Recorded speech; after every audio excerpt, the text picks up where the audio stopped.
우선 본론으로 들어가기 전에 아홉거인이 뭔지 간단하게 정리하고 가겠습니다. 진격의 거인 세계관에는 9마리의 특별한 거인이 존재하는데 이 특별한 거인들을 통칭해서 아홉거인이라고 합니다. 흔히 나오는 무지성 거인들과는 다르게 지성을 가지고 있고 계승자를 통한 특수한 능력을 발휘할 수 있는 특징을 가지고 있습니다. 강한 줄만 알았던 아홉거인 계승자들에게는 치명적인 저주가 걸려있는데 그건 바로 유미르의 저주. 이 저주 때문에 아홉거인을 계승한 사람은 딱 13년만 살 수 있습니다. 그렇기에 수명이 다하기 전에 다음 계승자에게 힘을 넘겨주어야 하는 안타까운 운명에 놓인 자들이라고 볼 수 있겠습니다. 그러면 본격적으로 아홉거인에 대해서 알아보겠습니다. 작중 진격의 거인 다음으로 등장하는 아홉거인 중 한 명입니다. 여성형 거인의 격대 계승자로는 에레디아 귀족 가문에서 마레의 전사로 이어지며 최후의 계승자는 역시나 마레의 전사였던 애니 레오나트가 이어받게 됩니다. 이름만 여성형 거인이지 전투력 자체만 놓고 본다면 중상위권의 전투력을 보유 중인 것으로 보이며 성별에 관계없이 무조건 여성의 모습을 한 것이 특징입니다. 마레 전사대 대장 테오 마가트의 언급 내용입니다.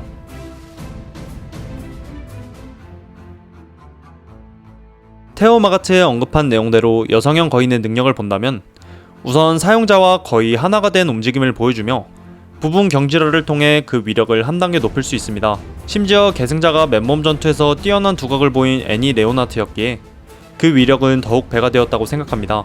심지어 위기의 순간에서는 주변에 무지성 거인을 불러내는 말도 안 되는 능력을 보여주기도 하였습니다.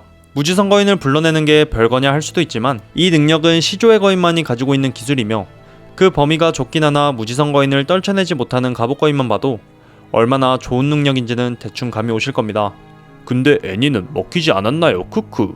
위기의 순간이었기에 애니가 일부러 먹어달라고 지시를 했을 가능성이 매우 높습니다. 심지어는 스피드도 매우 빨라 말조차도 잡아내는 모습을 보이죠. 아주 큰 육각형의 밸런스를 가지고 있는 여성형 거인입니다. 하지만 작중 행적은 사실 팬들에게 그리 좋은 평가를 받지 못하는데요. 그 이유는 벽의 조사에서 수많은 조사병단의 병사들을 죽였고 가장 정광가던 리바이반을 죽인 것도 비호감장에 한몫했죠. 그럼에도 애니가 인기가 많을 수밖에 없는 레전드 장면이 있죠. 바로 아르민의 함정에 걸려들어 여성형 거인님이 걸렸을 때입니다. 이때 애니는 전설이죠. 결국은 협공에 못 당해내고 잡히기는 했지만 온몸을 경질화시켜서 목숨은 어찌저찌 부지하는 데 성공합니다. 이렇게 예쁜 계승자와 전투 센스가 뛰어난 큰 육각형에 해당하는 거인이지만 그럼에도 전투력 상위권으로 갈 수 없는 이유는 특별한 강점이 없기 때문입니다. 큰 단점은 없지만 큰 장점도 없는 게 아쉬운 점이라고 할 수 있는 거인, 여성형 거인이었습니다. 생긴 건 더럽게 강해 보이지만 실상은 이름값 못하는 거인입니다. 말만 갑옷 거인이지 맨날 구르고 부셔지기 일쑤죠. 심지어는 부분 근육이 노출되어 있는 모습도 보여주기에 약점이 또 명확히 보입니다. 그럼에도 내구도와 방어력은 좋기에 공격 자체가 매우 투박합니다. 그저 속도를 붙여서 몸통 박치기를 하는 것, 이게 아마 가장 강한 공격일 것입니다. 갑옷 거인의 역대 계승자는 에르디아 귀족 가문에서 시작해 마레의 전사로 이어져 최후의 계승자는 애니와 같은 마레의 전사 라이너 브라운이 최후의 계승자로 남았습니다. 갑옷 거인이 그렇게 특별하지 않은 이유는 그 능력에 있습니다. 솔직히 멋있긴 합니다만 개나 소나 쓸 수 있는 경질화 능력을 극대화시킨 게 다입니다. 거인을 부를 수도 없고 그렇다고 땅울림을 사용할 수 있는 것도 아니고 이 애니의 주인공이 생각나는데요. 그렇다고 방패로 또 패고 다니는 것도 아닙니다. 좋은 샌드백 중 한 명이라고 생각이 됩니다. 생김새는 남성형의 몸에 아마 머리카락을 따라가는 듯 보입니다. 포스에 비해 강력함이 조금 아쉬운 거인 같네요. 그러면 갑옷 거인의 작중 행적에 대해서 알아보겠습니다. 첫 등장은 시간신화구 함락 사건에서 등장합니다. 몸통 박치기로 굳건한 벽을 부수며 등장했지만 곧바로 사라지는데요. 하지만 그 짧은 순간에도 엄청난 임팩트를 남겨 나중에 재등장한다면 상당히 거슬리는 거인으로 나올 것 같았습니다. 다음 등장은 바로 월로제 외곽 전투에서 나옵니다. 등장한 것도 너무 뜬금없이 등장하는데 갑자기 에렌에게 거밍아웃을 하고 갑자기 변신을 해버립니다. 이를 미카사가 저지하려 하지만 실패했고 에렌을 데려가며 2기의 최종 보스 역할을 맡습니다. 하지만 월마리아 최종 탈환 작전에서 리바이에게 정말 죽기 직전의 상태까지 갔지만 미친 생존력으로 어찌저찌 거인화하는데 성공하지만 이번에도 별다른 성과를 내진 못했습니다. 이렇게 갑옷 거인은 많은 성과를 내지 못하는 거인인데 마지막 천지전에서 보여준 투지와 의지는 저는 갑옷 거인이 없었다면 아마 에렌을 막지 못했을 것이라고 생각하기에 마음속으로는 상당히 응원하는 거인이기도 합니다. 명확한 장점이 있지만 그만큼 명확한 단점도 있습니다. 우선 근육들이 노출되어 있기에 그 부분은 약할 수밖에 없습니다. 그렇기에 관절기에 상당히 약한 모습을 보이며 갑옷 거인이라는 이름에 걸맞게 상시 경질화가 되어 있는 몸이기에 스피드는 물론 반응 속도도 매우 느린 모습을 보여줍니다. 그렇기에 가장 강한 공격인 속도를 붙이는데도 멀리서부터 시간을 주지 않는다면 당하지 않을 가능성이 높죠. 하지만 간지와 의지 하나로 저는 꽤 높은 평가를 주고 싶은 거인 갑옷거인이었습니다. 거인의 뜻이 원래 커서 거인인 건데 앞에 초대형까지 붙은, 크기로만 따지면 압도적으로 큰 스케일을 보여주는 거인입니다. 이름에서도 알 수 있듯이 엄청나게 큰 몸집이 특징이며 시간 신화구에 문을 부수고 100년의 평화를 깬 장본인이기도 합니다. 1화에 나오는 벽 위로 얼굴이 나오는 장면은 다시 봐도 위험있죠. 거대한 몸과 큰 특징이 하나 더 있는데 그건 바로 몸에서 증기가 뿜어져 나오는 것입니다. 이건 초대형 거인이 엄청난 열기를 내뿜기 때문인데요. 거대한 몸 때문에 속도가 매우 느려서 약점인 뒷목을 보호하기가 힘든데 바로 이 열기로 인해서 조사병단 대원들이 쉽게 접근하지 못합니다. 만약에 접근한다고 하더라도 순간적으로 열기를 한 곳에 집중시킬 수 있으며 필연적으로 목숨은 걸고 덤벼야 하는 전투력 상위권에 있는 거인입니다. 초대형 거인의 역대 계승자로는 에르디아 귀족 가문에서 시작해 마레의 전사들로 이어지며 베르톨트가 최후의 계승자가 될 뻔했지만 결국은 조사병단에게 잡히며 최후의 계승자는 아르민 알렐로토가 됩니다. 베르톨트가 사용한 초대형 거인은 좋은 범용성을 보여주는데요. 우선 초대형 거인은 변신을 하며 주변을 초토화시키는 능력을 보여줍니다. 다른 거인들에 비해서 거대한 몸을 가져서 그런지 모르겠지만 마치 폭탄과도 같은 모습을 보여주며 변신했을 때 1대를 날려버리며 변신합니다. 그리고 거대한 몸을 활용한 공격 또한 가능한데 팔만 휘둘러도 불꽃이 붙고 산산조각이 나버립니다. 사실상 살아있는 핵무기라고 봐도 될 정도의 파괴력입니다.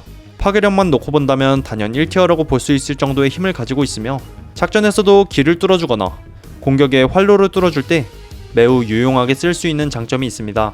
원퍼맨의 이 캐릭터가 생각나네요. 하지만 매우 큰 단점이 존재하는 거인인데요. 바로 경질화가 불가능하다는 점과 매우 많은 면적의 근육이 노출되어 있는 점입니다. 또한 사용자의 체력을 매우 많이 소모시키기에 오랜 시간 변신을 유지할 수 없는 점도 단점으로 꼽을 수 있겠습니다. 하지만 이런 단점들을 장점이 가려주고 상회하는 모습을 보여줍니다. 근육이 많이 노출되어 있다고 해도 접근이 어려우며 체력을 많이 소모해서 오랜 시간 유지를 못한다고 해도 손길 한 번이면 1대를 초토화시켜버리기 때문이죠. 넓은 범용성 덕분에 작중에서도 많은 활약을 한 거인인데요. 우선 첫 등장부터 엄청난 이펙트를 남긴 거인이며 트루스투구 공방전에서도 이전과 같이 벽을 파괴하며 등장하는데요. 여기서는 에렌이 벽 주변에 있었기에 곧바로 달려들어 공격을 가했지만 엄청난 증기로 인해서 칼날이 닿지 못하고 그대로 놓쳐버립니다. 그리고 다음 행적은 월로제 외곽 전투입니다. 라이너가 갑자기 거밍아웃을 하며 베르톨트까지 얼떨결에 거밍아웃을 하는 장면이 있죠. 베르톨트는 에렌과 싸울 생각이 없었지만 라이너가 상처를 회복하는 모습을 보여주며 싸울 준비를 하니 미카사가 달려와 공격을 가했기에 어쩔 수 없이 변신을 합니다. 상반신만 변신했지만 그 파괴력은 상당했으며 전신 경지라인 갑옷거인만이 이 공격에서 버틸 수 있었습니다. 다음은 파괴력을 가장 잘 보여준 에피소드인 월 마리아 최종 탈환 작전입니다. 우선 등장부터 시간 신화구 가운데서 엄청난 폭발을 일으키며 등장했고 손짓 한 번으로 마을을 쑥대밭으로 만들었고 에렌이 어떻게든 막아보려 거인화를 하고 달려들었지만 겨우 발길질 한 번에 리타이어 되는 모습을 보여주었습니다. 하지만 아르민이 냉철한 상황 판단으로 단점을 알아내었는데 그건 바로 증기를 소모할수록 근육이 점점 빠진다는 것이었고 그로 인해 가장 약해졌을 때를 에렌과 아르민이 노리고 들어가 베르톨트를 잡을 수 있었습니다.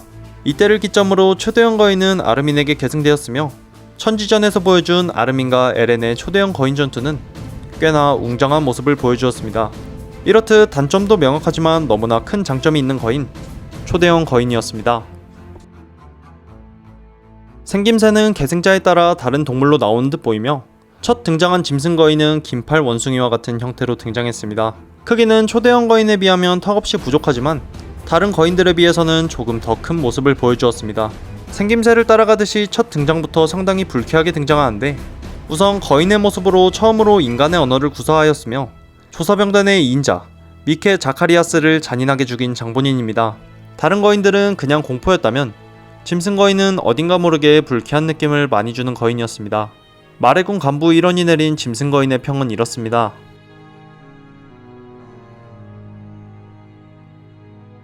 이렇듯 짐승 거인은 이렇다 할 특징이 없지만 이미 외형부터 큰 특징이라고 할 수 있겠습니다. 짐승 거인의 역대 계승자로는 에르디아 귀족 가문에서 마레의 전사로 이어지며 톰 쿠사바가 지크 예거에게 계승시키며 지크 예거가 최후의 계승자가 되었습니다. 역대 계승자들의 외형을 보면 아시겠지만 모두 다 다른 짐승의 모습을 띠고 있습니다. 그렇기에 이들이 보여주는 능력도 저마다 제각각일 것으로 예상됩니다. 하지만 통 쿠사바가 말하기를 지크헤거 이전까지의 짐승 거인은 전쟁에서 아무런 쓸모가 없는 그저 그런 거인이었다고 하는데, 지크헤거가 짐승 거인을 극한으로 활용한다고 보시면 될 것 같습니다. 짐승 거인이 주로 하는 공격은 거대한 돌을 부셔 마치 투수처럼 적을 향해 던지는 것인데, 이건 사실상 조선병단에게 있어서는 재앙과 가까운 공격이라고 보면 될 것 같습니다. 짐승 거인이 던지는 돌은 속도가 느린 것도 아니고 소닉붐을 일으킬 정도의 속도로 던지기 때문에 맞으면 즉사는 물론 시체가 훼손되어 온전히 가져가는 것도 힘들 것입니다. 심지어는 무지성 거인을 어느 정도 다룰 수 있는 것으로 보이기에 다수와의 전투에서 가장 능한 것으로 보이는데요. 하지만 이건 또 아닙니다. 1대1로 싸운 게 리바이만 나와서 그렇지 갑옷거인과의 서열 정리에서 아무런 상처 없이 털어놓은 모습을 보여주기도 했습니다. 갑옷거인이라서 그랬을 수도? 하지만 근접전에는 상당히 약한 모습을 보여주었습니다. 리바이가 짐승거인 담당일진 그 자체의 모습을 보여주기도 했으며, 짐승거인은 원로제 침공에서 그 기괴한 모습을 선보였습니다. 우선 처음으로 병사를 노린 게 아닌 말을 노리는 지능적인 모습을 보여주었고, 거인의 입에서 사람의 말이 나오는 불쾌한 모습 또한 보여주었습니다. 그리고 미켈을 바로 죽이는 것이 아닌 입책 이동 장치를 떼어가며 인간을 죽이는데 흥미가 있는 것이 아님을 보여주었습니다. 그 후 시조타란 작전에서는 돌을 던지며 엄청난 파괴력을 보여주었고, 조사병단을 말 그대로 초토화시키는 모습을 보여주었습니다. 하지만 라이너의 경고를 무시하고 리바이를 간과했으며 문자 그대로 썰리는 모습을 보여주었습니다. 결국 바락에 바락을 해보았지만 리바이의 최후를 맞이한 비운의 거인입니다.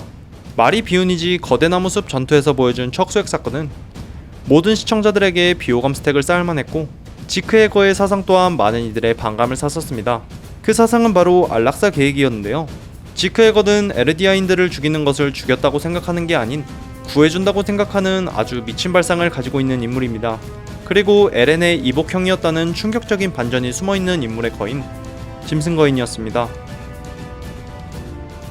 다른 거인들에 비해서 크기가 매우 작은 거인으로 보통 15m급의 거인인 것에 비해서 5m 정도의 작은 크기가 특징입니다. 이름에서 알 수 있듯이 얼굴 중에서도 턱이 특히나 발달되어 있으며 크기가 작기에 매우 빠른 스피드를 보유 중입니다. 하지만 원초적인 크기가 조금 작기에 힘은 조금 밀리는 것을 알 수 있습니다. 마레군 간부 일원의 턱거인 평은 이렇습니다.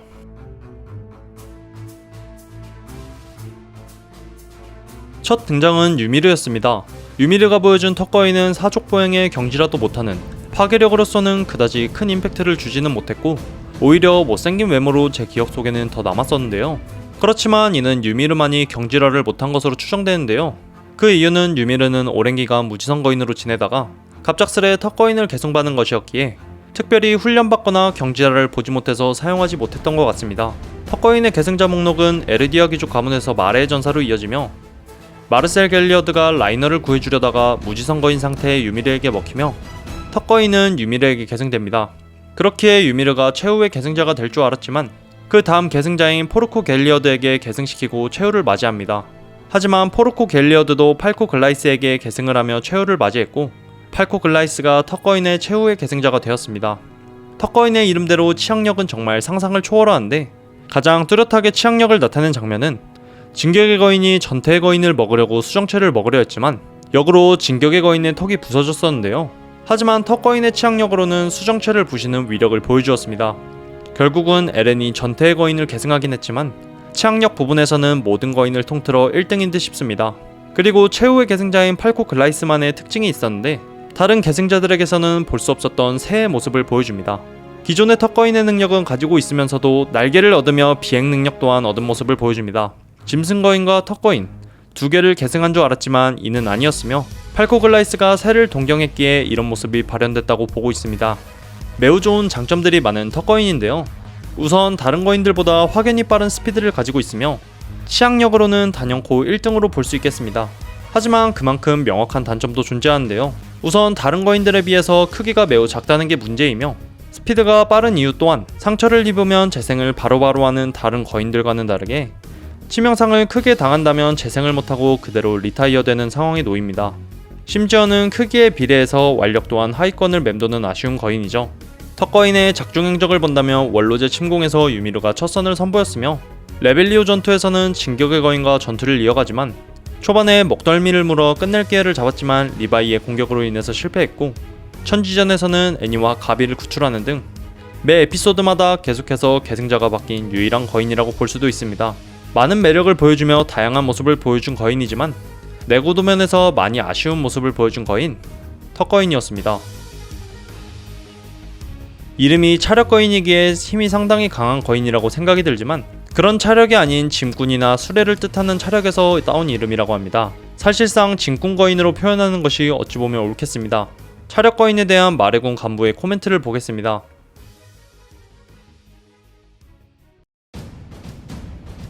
이렇듯 차력거인은 이렇다 할 능력이 없는 게 오히려 장점이 되는 것 같습니다. 그저 모습만 유지하면 되기에 초대형 거인처럼 증기를 뿜을 수도, 짐승거인처럼 돌을 던지지도 않지만 그렇기에 많은 체력을 보존할 수 있으며 변신이 풀리고 다시 변신하는데 가장 체력 소모가 적은 것을 알 수 있습니다.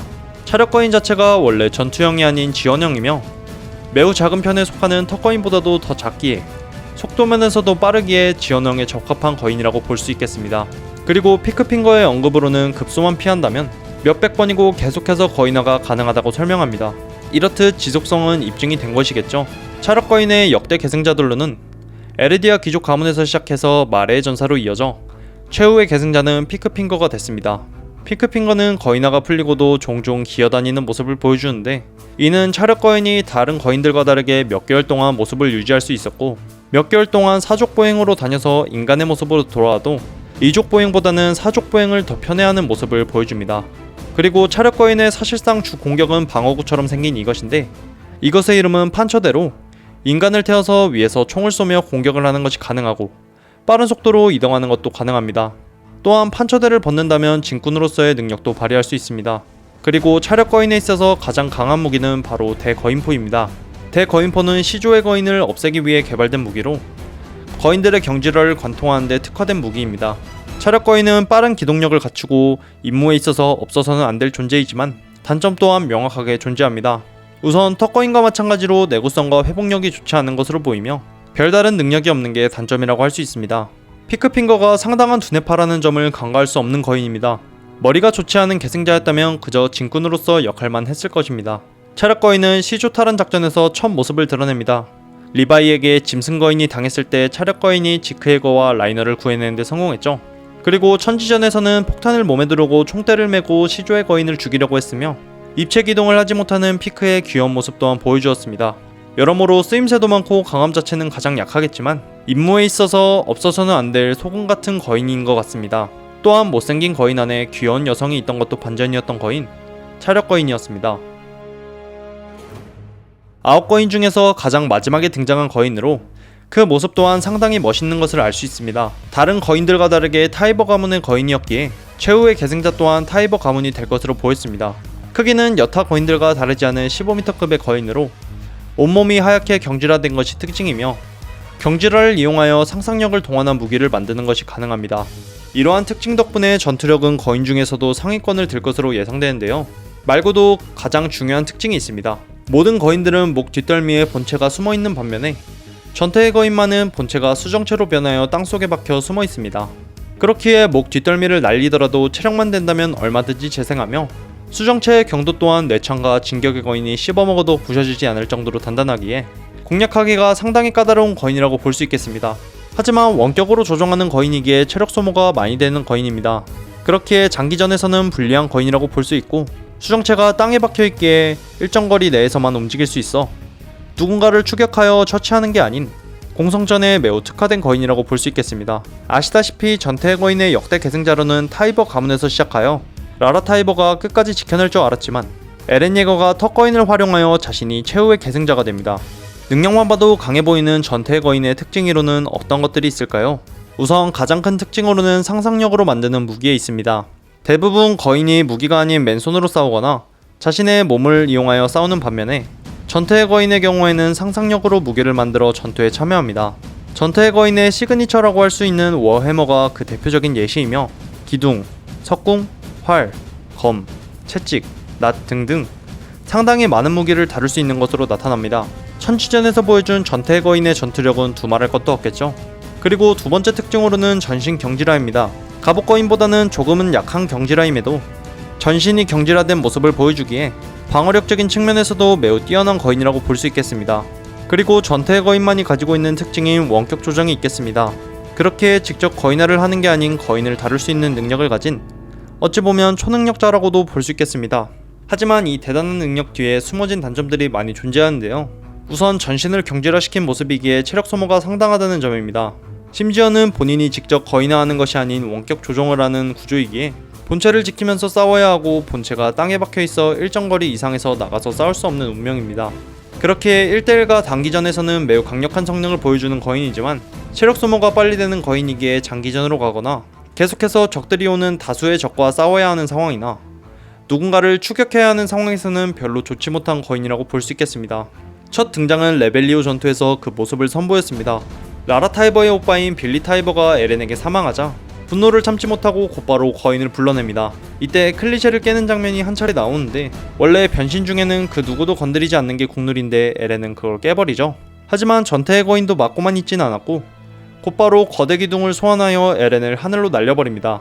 그 후 회복을 마친 전태의 거인이 진격의 거인을 말 그대로 압살해버리면서 에렌 예거는 여기서 최후를 맞이하나 했지만 미카사의 방해로 에렌을 죽이지는 못합니다. 이후 턱거인과 함께 협공을 하지만 오히려 그 수는 독이 되었으며 에렌에게 본체의 위치가 들키며 오히려 전태의 거인만 에렌에게 계승하는 꼴이 되었습니다. 이후에는 에렌이 전태의 거인의 능력을 사용하는 모습을 보여주었고 천지전에서는 9거인 중 단연코 눈에 띄는 활약을 보여준 전태의 거인이었습니다. 이렇듯 확실한 강점도 가지고 있지만 확실한 단점도 가지고 있는 거인 전태의 거인이었습니다. 주인공 에렌 예거가 가지고 있는 거인입니다. 작중에서 사람이 거인으로 변할 때 나오는 최초의 거인으로 만화의 제목과 동일한 이름을 가진 거인입니다. 진격의 거인은 대륙에 계속해서 저항하는 존재로 자유를 갈구하는 거인으로 여겨진다고 합니다.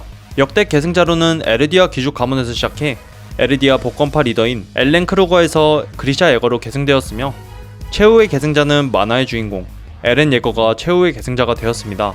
우선 생김새 자체는 크게 특징이라고 할 것이 없습니다. 사람과 상당히 비슷한 생김새를 보여주며 경질화된 부분도 없는 듯 보이죠. 그 크기 또한 많은 거인들과 비슷하게 15m급의 크기를 보유하였으며 그나마 눈에 띄는 특징이라면 상당히 다부진 근육형이라는 것입니다. 이 몸에 걸맞게 상당한 계력을 보유 중인 것으로 나오는데요.